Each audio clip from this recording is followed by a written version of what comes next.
Okay. આજે આપણે date time function જોશું. ડેટ ટાઈમ ફંક્શનમાં પહેલું ફંક્શન છે એ છે ક્લોક. આ ફંક્શન ક્યારે યુઝ થશે તો કે સપોઝ કે તમારા પ્રોગ્રામમાં તમે કોઈ લૂપ લીધી છે, એ લૂપને એક્ઝિક્યુશન કરવામાં કેટલો ટાઈમ લાગ્યો આ વસ્તુ જો તમારે ચેક કરવી હોય તો એ સિચ્યુએશનમાં આ ફંક્શનનો યુઝ થશે. આ ફંક્શન શું રિટર્ન કરશે તો કે કેટલા નંબર ઓફ ટીક થયા છે, તમારો પ્રોગ્રામ લોન્ચ થયો છે ત્યાંથી લઈ અને પ્રોગ્રામ પૂરો થાય છે ત્યાં સુધી કેટલા નંબર ઓફ ક્લોક ટીક થયા છે એ તમને રિટર્ન કરશે.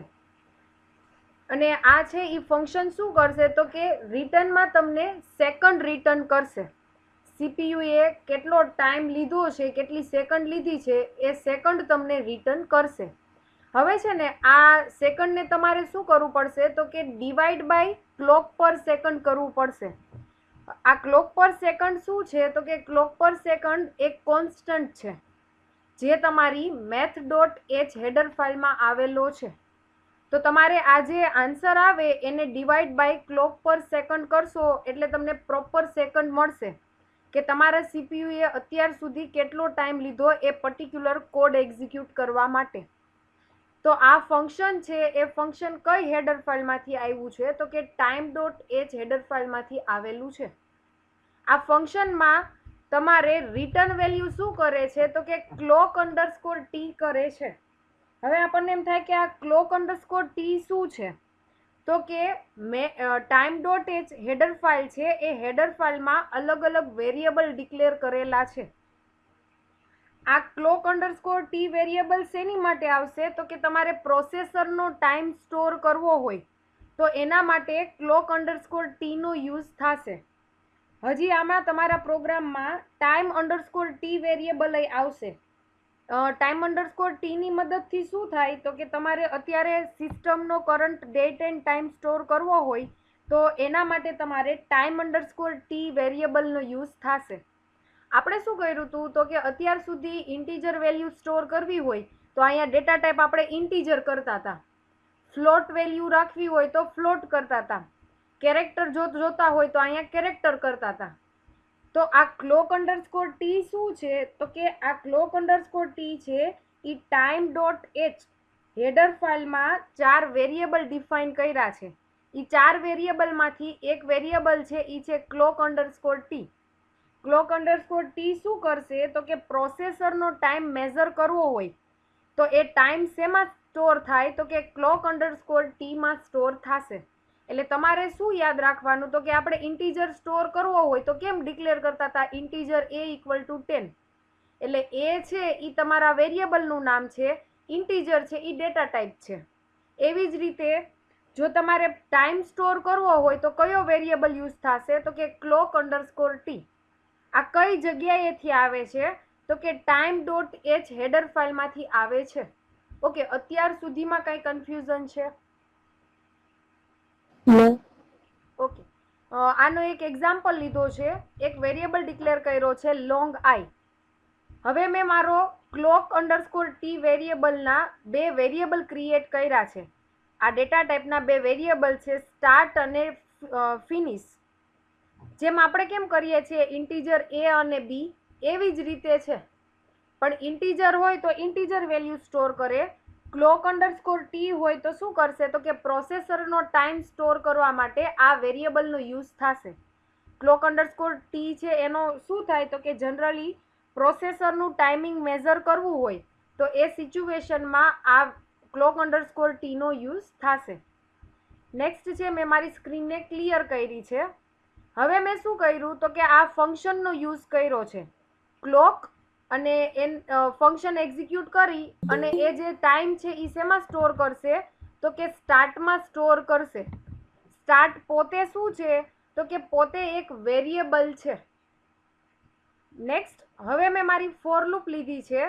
આ ફોર લૂપ એક્ઝિક્યુટ કરશે પછી મેં ફરીથી મારું ક્લોક ફંક્શન લીધું છે. એટલે આ ફોર લૂપ પહેલાં મારી કેટલી સેકન્ડ હતી ટાઈમ હતો એ લીધો, ફોર લૂપ પતી ગઈ પછી કેટલો ટાઈમ છે અત્યારનો એ ટાઈમ મેં લીધો છે. નેક્સ્ટ મેં શું કર્યું તો કે મેં પ્રિન્ટએફમાં આ જે ફિનિશ ટાઈમ છે એને માઇનસ સ્ટાર્ટ ટાઈમ કર્યો, ફિનિશ ટાઈમ છે એને માઇનસ સ્ટાર્ટ ટાઈમ કરું એટલે મને કંઈક સેકન્ડ મળશે. પણ મારે શું કરવું છે તો કે મારે ઓલા કોન્સ્ટન્ટ સાથે ડિવાઈડ કરવી પડશે. એટલે મને ખ્યાલ આવે કે આ ફંક્શન કેટલી સેકન્ડ લીધી છે, આ ફોર લૂપ છે એને એક્ઝિક્યુટ કરવામાં કેટલી સેકન્ડ લીધું છે એ મારે કેલ્ક્યુલેટ કરવા માટે મારો જે આન્સર છે એ આન્સરને ડિવાઈડ બાય ક્લોક પર સેક કરવું પડશે. ક્લોક પર સેક છે એ કોન્સ્ટન્ટ છે જે તમારા આ ટાઈમ અંડરસ્કોર એચ હેડર ફાઇલમાં ઓલરેડી અવેલેબલ છે. તો આ કરીશ એટલે મને છે ને આવો કંઈક આન્સર મળશે કે આ ફંક્શન છે, આ ફોર લૂપ છે એને એક્ઝિક્યુટ કરવા માટે આટલી સેકન્ડ છે એ એટલી સેકન્ડ લીધી છે. એટલે આટલી સેકન્ડમાં તમારી આ ફોર લૂપ એક્ઝિક્યુટ થઈ છે. દાખલા તરીકે ફોર લૂપમાં તમારે કોઈ પ્રિન્ટએફ લખવા હોય, સ્કેનએફ લખવું હોય, એ બધું લખવું હોય તો ચાલે.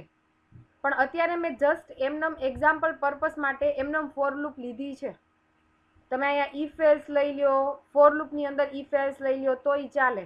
ટૂંકમાં તમારું ચેક કરવું હોય કે કોઈ લૂપિંગ સ્ટેટમેન્ટ છે કે કોઈ પ્રોગ્રામ છે એને એક્ઝિક્યુટ કરવામાં કેટલો ટાઈમ લાગ્યો, તો એ ટાઈમ છે એ પ્રોસેસરનો ટાઈમ ચેક કરવા માટે આ ક્લોક ફંક્શનનો યુઝ થશે. ચલો આમાં કોઈને ક્વેશ્ચન છે clock function? No. Okay. In case તમને એવું પૂછાણું હોય કે 1 થી 10 નંબરને પ્રિન્ટ કરવા માટે તમારા પ્રોસેસરે કેટલો ટાઈમ લીધો, તો આવી સિચ્યુએશનમાં કયું ફંક્શન યુઝ કરશો તમે? ક્લોક. હા, વેરી ગુડ. ક્લોક ફંક્શન છે એ ક્લોક ફંક્શનથી તમે ચેક કરી શકશો કે આ પર્ટિક્યુલર લૂપને એક્ઝિક્યુટ કરવામાં કેટલો ટાઈમ લાગ્યો. ઓકે, અહીંયા ફિનિશ માઇનસ સ્ટાર્ટ શું કામ લીધું છે કોઈ મને કહેશે? આમ જનરલ ક્વેશ્ચન જ છે. ફિનિશ માઇનસ સ્ટાર્ટ એટલે કેટલો સ્ટાર્ટ થી ફિનિશ સુધીનો કેટલો સમય વચ્ચે લાગ્યો? હા હા, એટલે ફિનિશની વેલ્યુ મોટી હોય compare to start, right? Yes. Okay, એટલે અહીંયા ફિનિશ માઇનસ સ્ટાર્ટ લીધું છે. દાખલા તરીકે અહીંયા તમારો વેરિયેબલનું નામ એક્સ હોય અને અહીંયા વેરિયેબલનું નામ ફિનિશની જગ્યાએ વાય હોય, તો તમારે અહીંયા ફિનિશ માઇનસ સ્ટાર્ટ નથી લખવાનું, વાય માઇનસ એક્સ લખવાનું છે. અલ્ટિમેટલી સ્ટાર્ટ અને ફિનિશ છે એ તમારા વેરિયેબલના નામ છે. ક્લોક અંડરસ્કોર ટી તમારે ફરજિયાત આ જ લેવું પડશે, પણ આ સ્ટાર્ટ અને ફિનિશની જગ્યાએ તમે કંઈક બીજું લ્યો તો પણ ચાલે. આપણે કેમ ઇન્ટીજર ABC XYZ એ વસ્તુ ગમે એ લ્યો તો ચાલે, પણ ઇન્ટીજર તો પ્રોપર લેવું જ પડશે. ક્યારે એવું નહીં થાય કે આઈ લીધો પછી ટી લીધો ને પછી એન લીધો, એવું પોસિબલ નથી. તમારે ફરજિયાત INT જ લેવું પડશે. એવી રીતે ક્લોક અંડરસ્કોર ટી લેવું પડશે. સ્ટાર્ટ ફિનિશની જગ્યાએ તમે કંઈક બીજા વેરિયેબલ લેશો તોય ચાલશે. ઓકે, નેક્સ્ટ ફંક્શન જોઈએ આપણે. ડીફ ટાઈમ નેક્સ્ટ ફંક્શન છે એ છે ડીફ ટાઈમ. ડીફ ટાઈમ ફંક્શનનો યુઝ ક્યારે થશે તો કે બે ટાઈમ છે એ બે ટાઈમ વચ્ચે કેટલી સેકન્ડનો ડિફરન્સ છે એ તમારે ચેક કરાવવું હોય તો એ સિચ્યુએશનમાં આ ફંક્શનનો યુઝ થશે. દાખલા તરીકે યુઝરે પહેલો ટાઈમ નાખ્યો, યુઝરે બીજો ટાઈમ નાખ્યો, તો આ બે ટાઈમ વચ્ચે કેટલી સેકન્ડનો ડિફરન્સ છે તો એ કેલ્ક્યુલેટ કરાવવા માટે આ ફંક્શનનો યુઝ થશે. આ ફંક્શન છે ને રિટર્નમાં તમને શું આપશે તો કે સેકન્ડ આપશે. બે ટાઈમ વચ્ચે કેટલી સેકન્ડનો ડિફરન્સ છે એ સેકન્ડનો ડિફરન્સ તમને રિટર્ન કરશે. આ ફંક્શન કઈ હેડર ફાઇલમાંથી આવેલું છે તો કે time.h હેડર ફાઇલમાંથી આવેલું છે. એટલે તમારે આ ફંક્શન યુઝ કરવું હોય તો આ હેડર ફાઇલને ઇન્ક્લુડ કરાવવી પડશે. ચલો સિન્ટેક્સ જોઈએ. ડબલ ડીફ ટાઈમ બ્રેકેટમાં time underscore T time 1 colon કરી ટાઈમ અંડરસ્કોર ટી ટાઈમ 2. એનો મતલબ એવો કે ડીફ ટાઈમ ફંક્શન છે એના આર્ગ્યુમેન્ટમાં તમારે ટાઈમ અંડરસ્કોર ટી આના બે વેરિયેબલ પાસ કરાવવા પડશે. ટાઈમ અંડરસ્કોર ટી શું છે તો કે કરંટ ટાઈમ અને ડેટ સ્ટોર કરાવવા માટે આ એક વેરિયેબલ છે. કઈ હેડર ફાઇલમાંથી આવેલો છે તો કે time.h હેડર ફાઇલમાંથી આવેલો છે. તો તમારે ટાઈમ અંડરસ્કોર ટી નામના બે વેરિયેબલ ટાઈમ 1 અને ટાઈમ 2 આવા બે વેરિયેબલ છે એ પાસ કરાવવાના રહેશે. આ ફંક્શન એક્ઝિક્યુટ કરી રિટર્ન શું કરશે તો કે ટાઈમ 1 છે એમાંથી ટાઈમ 2 ને બાદ કરશે. તમે આ પહેલી આર્ગ્યુમેન્ટ છે એ પહેલી આર્ગ્યુમેન્ટમાંથી બીજી આર્ગ્યુમેન્ટને સબસ્ટ્રેક્ટ કરશે, એટલે જે આન્સર આવે એ સેકન્ડમાં આવશે. એ સેકન્ડનો આન્સર છે એ ડબલમાં રિટર્ન કરાવશે. જોઈએ આપણે. ઓકે, એક ઇન્ટીજર સેકન્ડ લીધું છે. હવે મેં શું કર્યું તો કે ટાઈમ અંડરસ્કોર ટી છે એના બે વેરિયેબલ ડિક્લેર કર્યા છે, ટાઈમ 1 અને ટાઈમ 2. તમારે અહીંયા T1 અને T2 લેવા હોય તો પણ ચાલશે, કઈ બીજા નામ લેવા હોય તોય ચાલશે, પણ અહીંયા ટાઈમ અંડરસ્કોર ટી ફરજિયાત લેવું પડશે.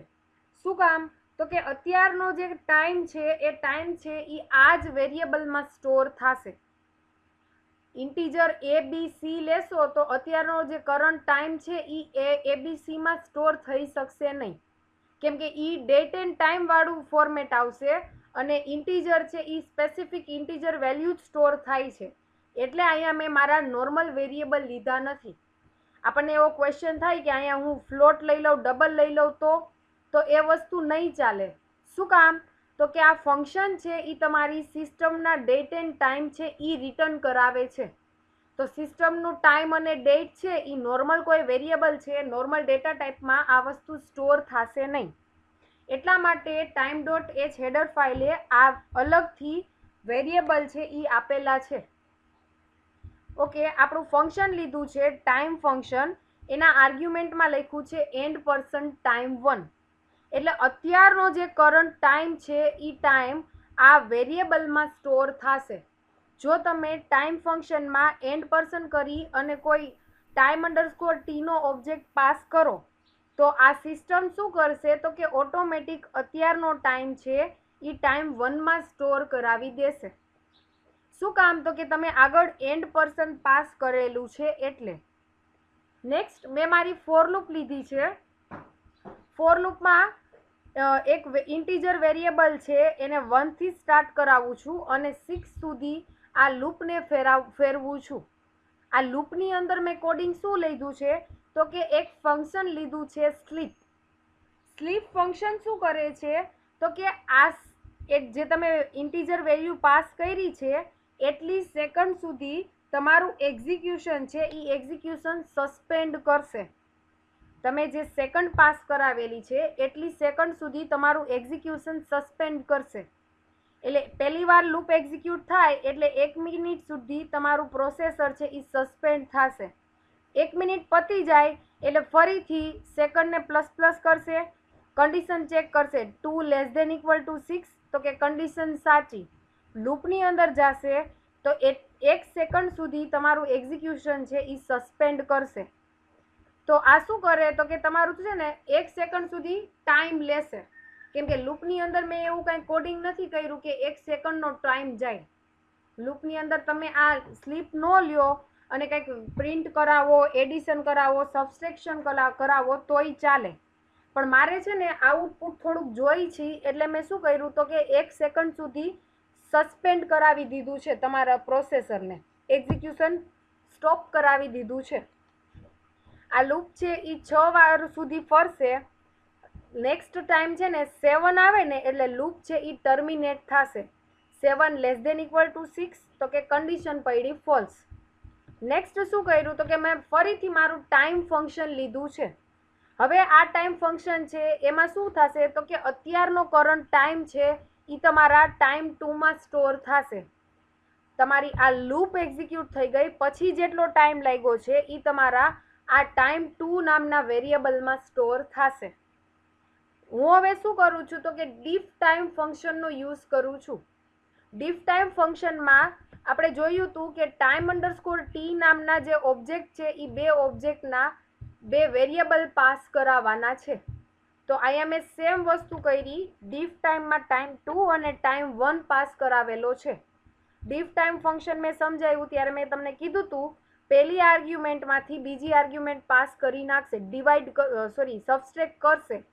તો ટાઈમ 2 માંથી ટાઈમ 1 છે એ સબસ્ટ્રેક્ટ કરે એટલે તમને આઉટપુટ છે એ આવી કંઈક 6.00 સેકન્ડ એવું મળશે. શું કામ 6.00 જ મળ્યું? તો કે અહીંયા મેં સ્લીપ ટાઈમ કેટલો લીધો હતો? 1 નો લીધો હતો. એટલે સ્લીપ ટાઈમ તમે 1 નો ન લ્યો અને અહીંયા કંઈક કોડિંગ કરાવશો તો તમને આ સેકન્ડ છે એ કંઈક અલગ જ મળશે. ટૂંકમાં તમારું પહેલો ટાઈમ છે અને તમારો બીજો ટાઈમ છે એમાં કેટલી સેકન્ડનો ડિફરન્ટ છે એ ડિફરન્ટ છે એ કેલ્ક્યુલેટ કરી અને તમને રિટર્નમાં આન્સર આપશે સેકન્ડમાં. ચલો આમાં કોઈને પ્રોબ્લેમ છે? ટાઈમ ફંક્શન જોઈએ આપણે. નેક્સ્ટ ફંક્શન છે એ છે એમકે ટાઈમ. એમકે ટાઈમ એટલે make time. Make time function શું કરશે?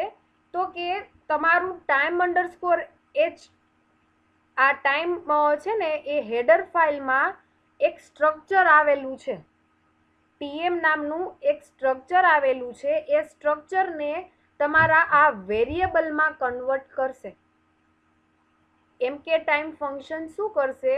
તો કે ટાઈમ ડોટ એચ હેડર ફાઇલમાં એક સ્ટ્રક્ચર ઓલરેડી અવેલેબલ છે. સ્ટ્રક્ચર હમણાં હું તમને બતાવું એ કેવા ટાઈપનું સ્ટ્રક્ચર છે. એ સ્ટ્રક્ચરને તમારા ટાઈમ અંડરસ્કોર ટી વેરિયેબલમાં કન્વર્ટ કરશે. આ સ્ટ્રક્ચરમાં અલગ અલગ મેમ્બર આવેલા છે. એ મેમ્બરને એ બધું હમણાં બતાવું.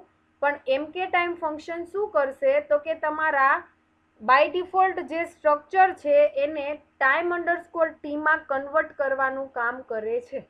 એટલે સ્ટ્રક્ચરનું કન્વર્ટ કરે છે તમારા વેરિયેબલમાં. It returns the value of time underscore t that represent the local time described by tm structure pointed by time pointer. તમારું આ ફંક્શન છે એ ફંક્શન રિટર્ન શું કરાવશે? તો કે ટાઈમ અંડરસ્કોર ટી રિટર્ન કરાવે છે. આ ટાઈમ અંડરસ્કોર ટીમાં વેલ્યુ ક્યાંથી આવશે? તો કે ટીએમ સ્ટ્રક્ચરનો એક પોઇન્ટર ટાઈમ પોઇન્ટર છે એમાંથી તમને વેલ્યુ મળશે. એટલે આ સ્ટ્રક્ચરના એક મેમ્બર છે એ મેમ્બર તમને શેમાં રિટર્ન કરાવશે? તો કે ટાઈમ અંડરસ્કોર ટીમાં રિટર્ન કરાવશે.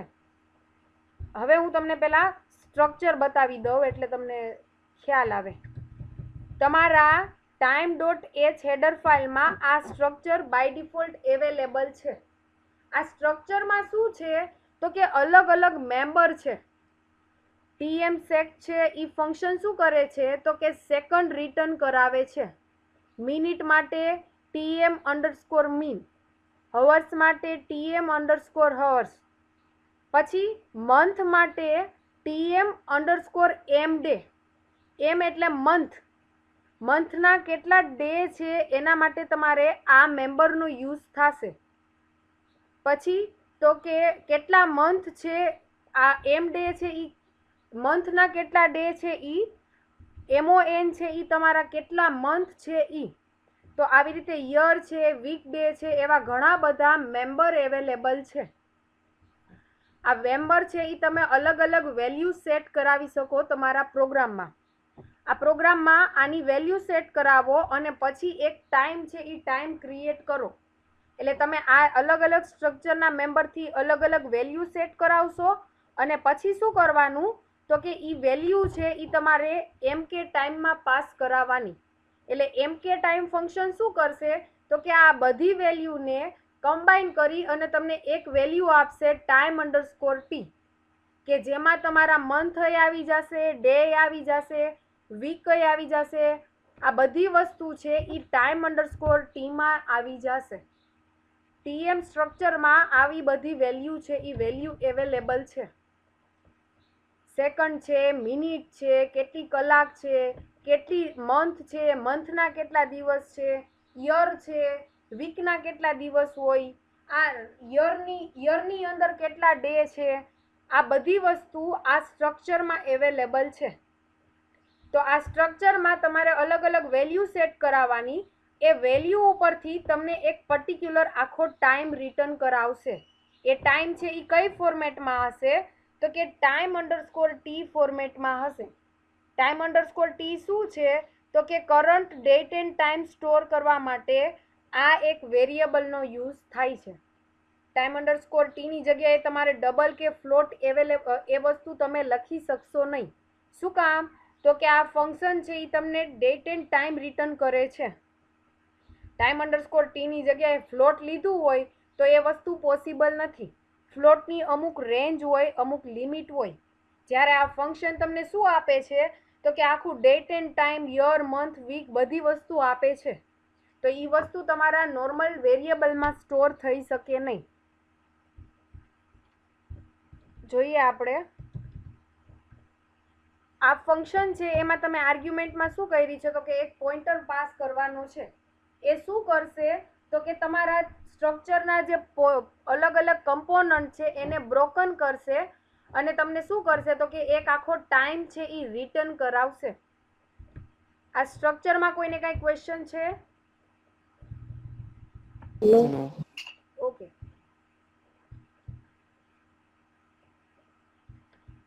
તો આનું એક એક્ઝામ્પલ લીધું છે. મેં મારો પહેલા time_t નો એક ઓબ્જેક્ટ ક્રિએટ કર્યો છે time1. હવે મેં મારો સ્ટ્રક્ચર લીધો છે tm. સ્ટ્રક tm એનો એક પોઇન્ટર ક્રિએટ કર્યો છે time_info. time_info ની મદદથી હું જે આ અલગ અલગ વેરિયેબલ છે ને મેમ્બર, એ મેમ્બરને હું એક્સેસ કરીશ. એ પોઇન્ટરની મદદથી હું એક એક મેમ્બરને એક્સેસ કરીશ અને એક એક મેમ્બરની વેલ્યુ છે એ હું મારી રીતે સેટ કરાવીશ. ફોર એન એક્ઝામ્પલ, મેં મારા tm યરની વેલ્યુ કંઈક આવી આપેલી છે, tm મંથની વેલ્યુ 4 આપેલી છે, m ડેની વેલ્યુ 3 આપેલી છે. તો હું શું કરીશ? તો કે આ પોઇન્ટરની મદદથી અમુક યુઝરની વેલ્યુ છે એ સ્ટ્રક્ચરમાં સ્ટોર કરાવીશ. હવે હું શું કરું છું? તો કે આ પોઇન્ટર છે એ પોઇન્ટરને આખું પાસ કરી દઉં છું mk ટાઈમમાં. એટલે mk ટાઈમમાં શું આવ્યું? તો કે આ અલગ અલગ વેલ્યુ મેં સ્ટોર કરાવેલી છે. તો તમે આ રીતે તમને મનગમતો એક ટાઈમ છે એ તમારી રીતે સેટ કરાવી શકો. યર તમારી રીતે સેટ કરાવી શકો, મંથ તમારી રીતે સેટ કરાવી શકો, એ મંથનો કયો ડે છે એ પણ તમે તમારી રીતે સેટ કરાવી શકો. ઓકે, આમાં કઈ ક્વેશ્ચન છે? mk time. No. Okay. Boys, બાકી બધા ગર્લ્સ? થોડુંક હાર્ડ લાગે છે? No. Okay, very good. Next function છે એ છે ટાઈમ ફંક્શન. આ લાસ્ટ ફંક્શન જોઈએ, પછી આપણે નહીં કરીએ કેમ કે આ પછી બહુ ઓવર થઈ જશે. ટાઈમ ફંક્શન શું કરે છે? તો કે અત્યારનો કેલેન્ડરનો ટાઈમ છે એ કેલેન્ડરનો ટાઈમ તમને રિટર્ન કરશે. જો તમારી કોઈ વેલ્યુ પ્રોપર સેટ નહીં હોય, નો ટાઈમ હશે, સિસ્ટમનો કોઈ ટાઈમ સેટ નહીં હોય તો તમને રિટર્નમાં -1 રિટર્ન કરશે. જો પ્રોપર ટાઈમ ને એ બધું સેટ હશે તો તમને રિટર્નમાં ટાઈમ જ રિટર્ન કરશે. હવે આ ફંક્શન છે એ રિટર્ન ટાઈમ કરશે, એ ક્યારથી રિટર્ન કરશે? તો કે આ સ્પેસિફિક મંથ, ડે અને યર આપેલું છે, યુનિક્સનું ટાઈમ સ્ટેમ્પ આપેલું છે, એ ટાઈમ સ્ટેમ્પથી અત્યારનું ટાઈમ સુધીની કેટલી સેકન્ડ થઈ એ સેકન્ડ તમને રિટર્ન કરાવશે. ફરીથી કહું, 1 જાન્યુઆરી 1970 જે બાય ડિફોલ્ટ સિસ્ટમમાં આ ડેટ, ટાઈમ અને મંથ આપેલો છે, આ મંથથી લઈ આજની તારીખ, આજનો યર, આજની સેકન્ડ, આ ટાઈમ સુધી જેટલી સેકન્ડ થઈ છે એ સેકન્ડ છે, સેકન્ડ તમને રિટર્ન કરાવશે.